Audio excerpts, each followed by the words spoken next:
On the afternoon of the 30th of December 1903, Chicago was wrapped in the familiar chill of a Midwestern winter. Christmas had come and gone, but the festive spirit still lingered. Schools remained closed for the holidays, shops bustled with late-season shoppers, and across the city families were looking for one last treat before life returned to normal. Waiting for them was the magnificent Iroquois Theater. Newspapers had praised it as one of the most beautiful theaters in America. More importantly, they assured the public that it was absolutely fireproof. It was a claim that carried enormous weight in Chicago.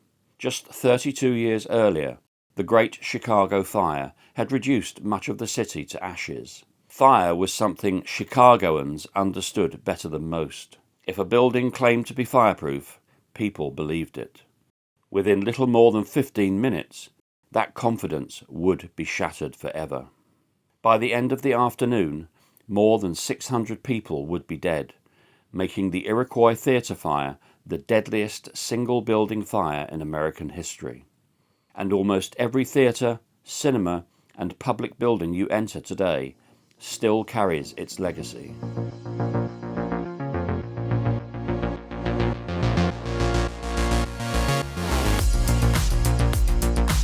The Iroquois Theatre had opened its doors barely 5 weeks earlier, on the 23rd of November.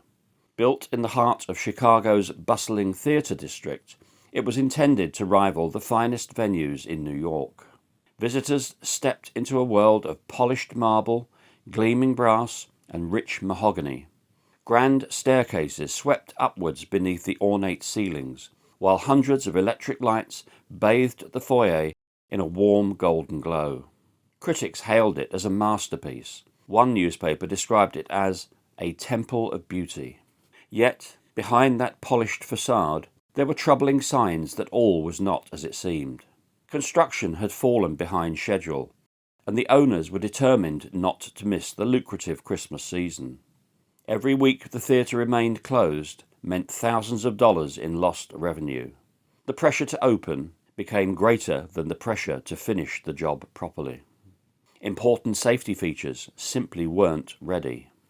A modern sprinkler system had yet to be installed. Fire alarms and emergency telephones were missing. The stage ventilation system, designed to carry heat and smoke harmlessly out through the roof, had never been properly completed. Even the illuminated exit signs were abandoned because the architect believed they spoiled the elegance of the interior.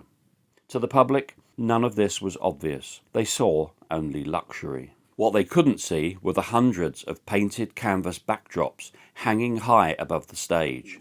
Each one had been treated with oil-based paints and suspended from a maze of ropes and pulleys inside the towering flyloft. Together they formed an enormous store of combustible material waiting above the performers' heads. The theatre itself could survive a fire. Whether the people inside could survive one was an entirely different question. That Wednesday afternoon, every one of the theatre's 1,600 seats had already been sold, and yet people continued arriving. Rather than turn them away, management simply squeezed more inside. Folding chairs were placed in the aisles. Others stood wherever they could find room. By the time the orchestra struck its opening notes, more than 2,000 people had packed into the building. It was exactly the sort of audience the production had hoped to attract.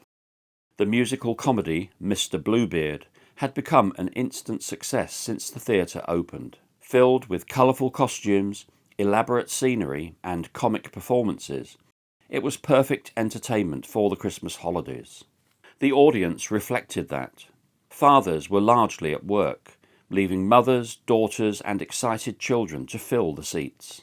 Groups of teenage girls chatted excitedly from the upper gallery, while younger children leaned over the balcony rails, impatient for the curtain to rise. Among the performers was one of America's best-loved entertainers, Eddie Foy. A veteran comedian with years of experience on the stage, he had a special affection for Chicago, the city where he'd grown up. 32 years earlier, as a young boy, he had survived the Great Chicago Fire, a disaster that had scarred both the city and its people. That afternoon he had brought along his 6-year-old son, Brian. He could never have imagined that before the day was over he would find himself confronting another fire, one that would once again test his courage. Out in the audience sat 18-year-old Viva Rose Jackson. She had come with 8 friends from a local social club, chaperoned by the mother of one of the girls. They hadn't managed to find seats together, and Viva found herself high in the gallery with her friends, while the adults sat below. The performance began shortly after 2 o'clock, and quickly lived up to its reputation. Lavish scenery slid effortlessly into place, colourful costumes filled the stage, and each musical number was met with warm applause. For nearly an hour there was little to suggest that anything was amiss. Then, shortly after 3 o'clock, the second act began. The scene was called In the Pale Moonlight. To create the effect of moonlight, stagehands switched on a powerful carbon arc lamp, positioned just behind the scenery. Unlike modern spotlights, these lamps produced an intense electrical arc capable of generating enormous heat. Within moments, sparks leapt from the lamp and caught the edge of a muslin curtain hanging nearby. At first, the fire was barely noticeable. A small tongue of flame flickered high above the stage. Few people saw any reason for alarm. Productions like Mr. Bluebeard were famous for their elaborate special effects, and this appeared to be just another part of the performance. Some adults smiled, believing the glowing flame had been carefully choreographed. Children pointed excitedly towards the stage, fascinated by what they thought was another theatrical illusion. Almost nobody stood up. One survivor later recalled, "We thought it was simply part of the performance."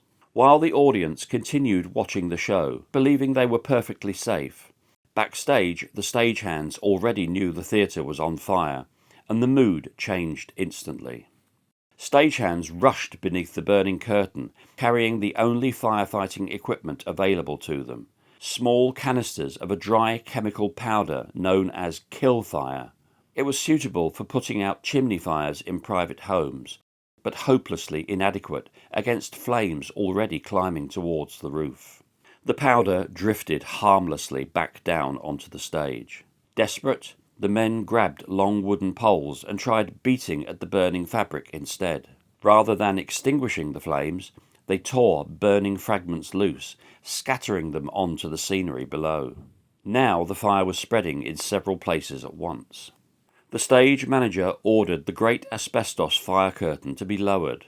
Its purpose was simple: seal the stage from the auditorium, trapping the fire long enough for the audience to escape. For a brief moment, it appeared to be working. The massive curtain began its descent, before suddenly grinding to a halt. A lighting reflector left protruding into its path stopped it halfway. The single piece of equipment designed to save hundreds of lives had failed before it had even reached the floor. Above it, the fire found exactly what it needed. Hundreds of painted canvas backdrops hung inside the flyloft, each suspended one above the other like giant sheets of tinder. As the flames reached them, they raced upwards through the tower, feeding on dry timber, ropes, paint and canvas. In seconds, what had begun as a small backstage fire became an inferno roaring high above the performers' heads. From his dressing room, Eddie Foy heard the shouting. Then came the smell of smoke. Foy immediately thought of his 6-year-old son. He ran through the wings, found Brian exactly where he had left him, and thrust him into the arms of a stagehand. "Take my boy out." Only when he was certain the child was heading for safety did Eddie Foy turn back towards the stage. Instead of fleeing with everyone else, he walked into the glare of the footlights, knowing thousands of frightened people were looking towards him. As he stepped onto the stage, the performance was still continuing. The orchestra played on. Several performers, despite seeing flames above them, continued singing exactly as they had rehearsed, uncertain whether to stop or carry on. Eddie Foy raised both hands towards the audience. He called for calm. He knew that if panic took hold, Hundreds could be crushed before the fire ever reached them. "Take your time, folks," he called. "There's no danger." He even urged the orchestra to keep playing, hoping the familiar music would steady the crowd long enough for people to leave in an orderly fashion. For a few precious seconds, it almost worked. Then the fire reached the top of the fly tower. Hundreds of painted canvas backdrops ignited almost simultaneously, sending a column of flame racing overhead. The heat became unbearable. Burning scenery crashed onto the stage as actors abandoned the performance and fled for their lives. At almost the same moment, someone backstage threw open the large scenery doors leading into the alley behind the theatre. It seemed the obvious thing to do. Instead, it sealed the audience's fate. The freezing Chicago air rushed into the building, feeding oxygen to the inferno. Superheated gases trapped above the stage suddenly erupted forwards. A massive fireball burst beneath the jammed fire curtain and rolled into the auditorium. Those nearest the stage had almost no chance of escape. The intense heat swept through the lower seating and surged upwards towards the balconies, scorching skin and plunging the theatre into complete chaos. Now everyone ran. Parents reached desperately for their children.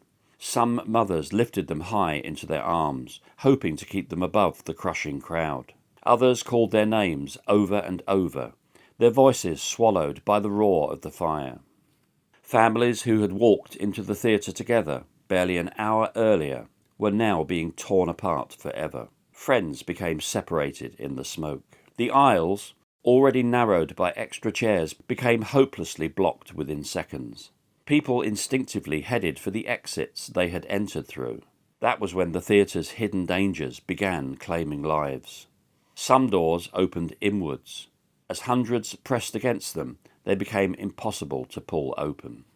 By the time rescuers reached some of the exits, one witness recalled that bodies were piled 6 and 7 deep.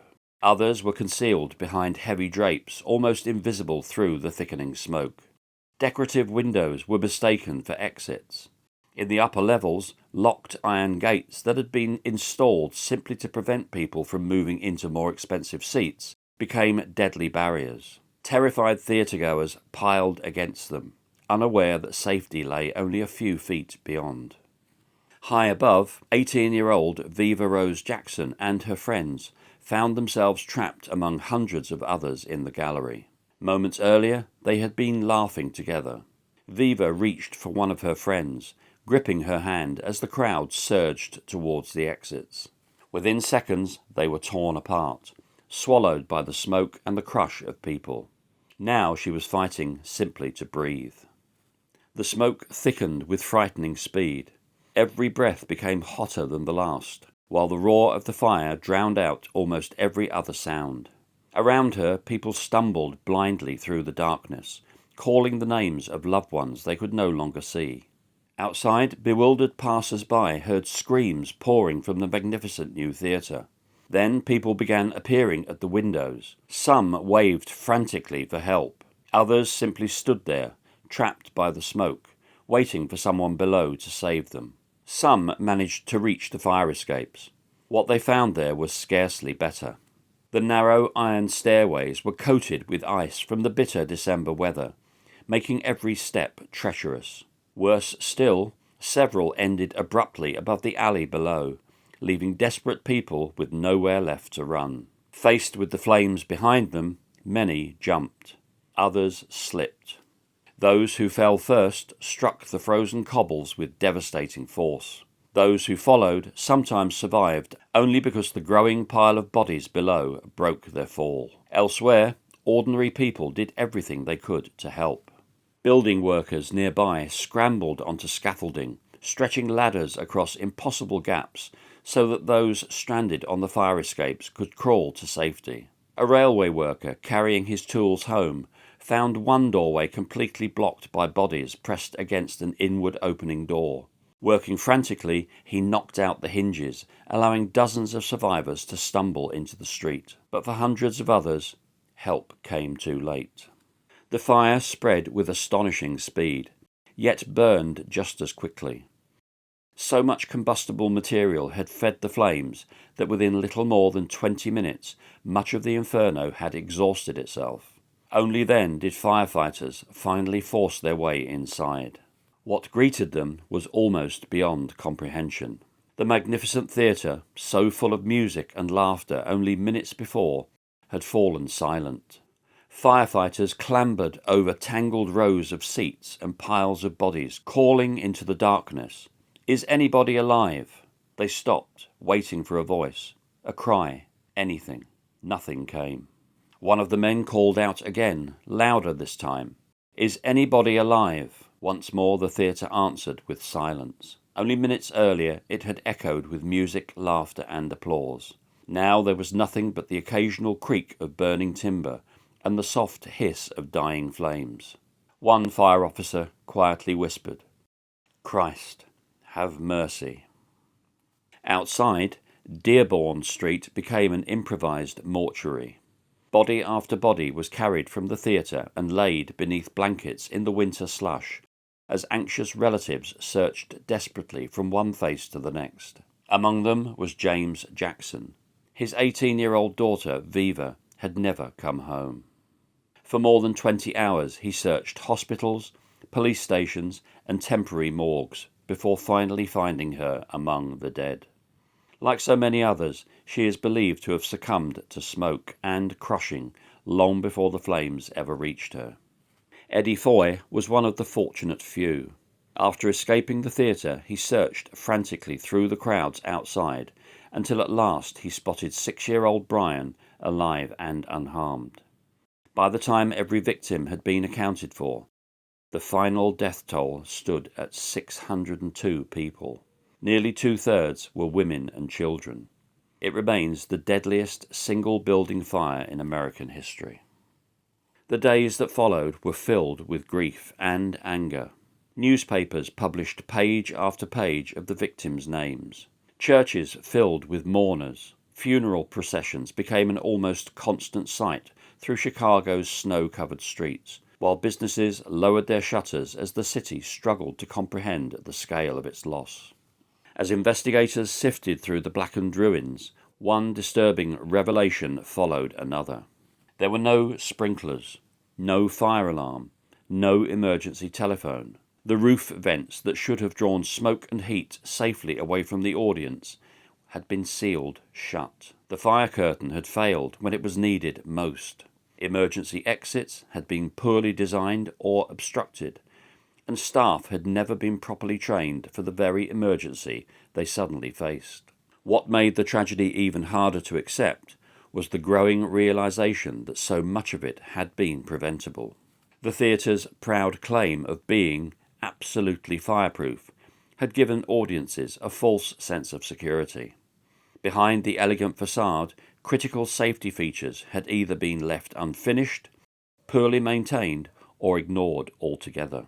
There were allegations that warnings had been overlooked in the rush to open before the lucrative Christmas season, while accusations of corruption surrounded the approval process that had allowed the theatre to welcome thousands of people through its doors. Public outrage was immense. The owners, managers, and city officials all found themselves under intense scrutiny, and criminal charges eventually followed. Yet, after years of legal proceedings, every one of the defendants walked free. For the family, it was a bitter conclusion. Justice, they felt, had escaped through the very same doors their loved ones never managed to reach. Eddie Foy returned to the stage and went on to enjoy a long and successful career. Yet, despite performing for decades afterwards, he admitted that he never forgot what he had witnessed that afternoon. Every theatre he entered carried memories of the Iroquois. Yet something did change.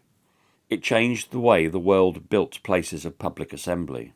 Across America, theatres were forced to rethink how they protected their audiences. Emergency exits could no longer be hidden behind curtains or decorative panels. Doors in public buildings were redesigned to swing outwards so crowds could force them open instead of trapping themselves against them. Occupancy limits became more strictly enforced. Fire drills became routine. Stage ventilation systems were redesigned to carry smoke away from audiences, and panic bar doors became increasingly common. Even something as ordinary as the illuminated exit sign owes part of its widespread adoption to the lessons learned in Chicago. Today, the Iroquois Theatre is gone. After the fire, the damaged interior was rebuilt and the building reopened under a different name. Eventually, it too disappeared, replaced by the theatre that stands on the site today. Thousands of people still pass through those doors every year, many unaware that beneath their feet lies the scene of one of America's greatest peacetime disasters. Time has erased almost every visible trace of the Iroquois. Its lessons, however, remain impossible to escape. The Iroquois Theatre Fire wasn't simply the result of a single spark. It was the consequence of haste, of complacency, of safety measures left unfinished because someone believed there would always be time to come back and complete them later. There wasn't. More than 600 people never returned home that day. Yet, in a strange and lasting way, their legacy lives on every time a crowded building is safely evacuated, every time an emergency exit opens without hesitation, and every time lives are protected because the mistakes of the past were finally taken seriously.